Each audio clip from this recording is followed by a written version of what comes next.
ملګرو آیا تاسو ته دا پته شته چې د زیاتو خلکو د زړه او د دماغو په منځ کې جنګ ولې کیږي او ولې د شپې د موبایل د استعمال نه ستاسو په خپلوالي کې کمی راځي او د شپې د موبایل د استعمال د وجې نه په سبا له تاسو ستړي ستړي ولې یئ او ملګرو کله چې تاسو د چا سره میلاویږئ نو تاسو ولې دا سوچ کوئ چې دا کس په زما په باره کې څه وایي او د داسې نور فیکټس د پیژندو دپاره زما سره د ویډیو د اخره پورې اوسئ نمبر 6 ملګرو که تاسو دا غواړئ چې څوک تاسو اګنور نه کړي نو تاسو له دا 15 شیزونه خامخا کول پکار دي نمبر 1 ستاسو وخت ډیر قیمتي دی د چا په یو پیر وینا باندې د هغه سره مه میلاویږئ که زیات ضروري کار نو الو میلاویږئ نمبر 2 څه خلکو له تاسو د هغه د حیثیت نه زیاته مینه ورکوئ داسې هم مه کوئ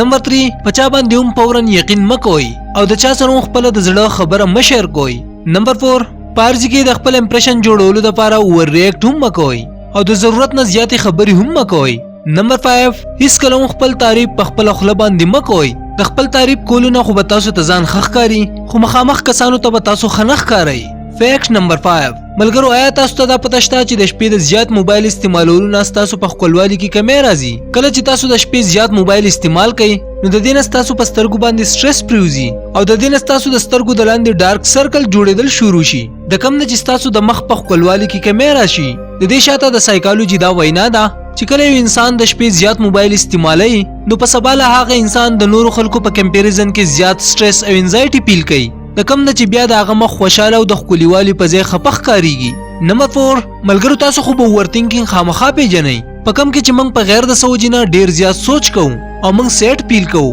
کله کله خو موږ غواړو هم نو خو بیا هم د زیات سوچ کولو نه ځان نشو بچ کولی د سایکالوجي مطابق د اوور تھینکینګ په حالات کې ستاسو دماغ تاسو ته داسې پرابلمز ښیي کم چې په اصل کې نه وي خو بیا هم تاسو د هغې په باره کې سوچونه کوئ د دې دپاره که تاسو اوور تھینکینګ کمول غواړئ نو روزانه ایکسرسایز کول شروع کړئ نمبر 3 ملګرو کله چې تاسو د چا سره میلاویږئ نو تاسو به خامخا دا سوچ کوئ چې دا کس په زما په باره کې څه سوچ کوي او د سایکالوجي مطابق مزیداره خبره خدا ده چې کله تاسو داسې سوچ کوئ نو مخامخ کس هم ستاسو په باره کې په دغه ټایم باندې دغه سوچ کوي چې تاسو په دغه په باره کې څه سوچ کوئ نو تاسو پالتو دا سوچ کوئ او ټینشن اخلئ تاسو ته د دې سوچ کولو هیڅ ضرورت نشته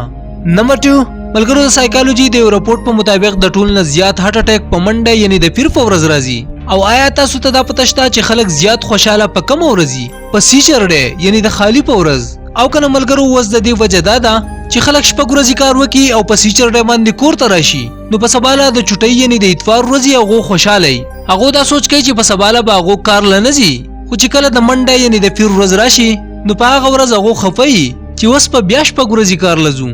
نمبر 1 ملګرو د سایکالوجي په مطابق د زیاتو خلکو د زړه او د دماغو په منځ کې جنګ کیږي دماغ دا وایي چې په فیوچر باندې فوکس وکړه د فیوچر د جوړولو نه وروسته به پیسې او که پیسې در سره نو ته هر څه حاصلولی شي خو بل طرف ته زړه دا وایي چې بس ماته دې زما پیار میلاو شي په پیسې باندې څه کیږي یو پیر دې واده وشي نو بیا به هر څه وکړو د وخت سره به هر څه ټیک شي او ملګرو داسې زمونږ زندگی تیریږي دلته زیات خلک د زړه مني او زیات خلک د خپلو دماغو خو زیات خلک همیشه دا دواړه بیلنس کوي او چلیږي ملګرو که ویډیو خوښه شوي نو ویډیو خامخا لایک کړئ د خپلو ملګرو سره شیر هم کړئ او د داسې نورو ویډیوګانو کتلو دپاره دا چینل خامخا سبسکرایب کړئ جزاک الله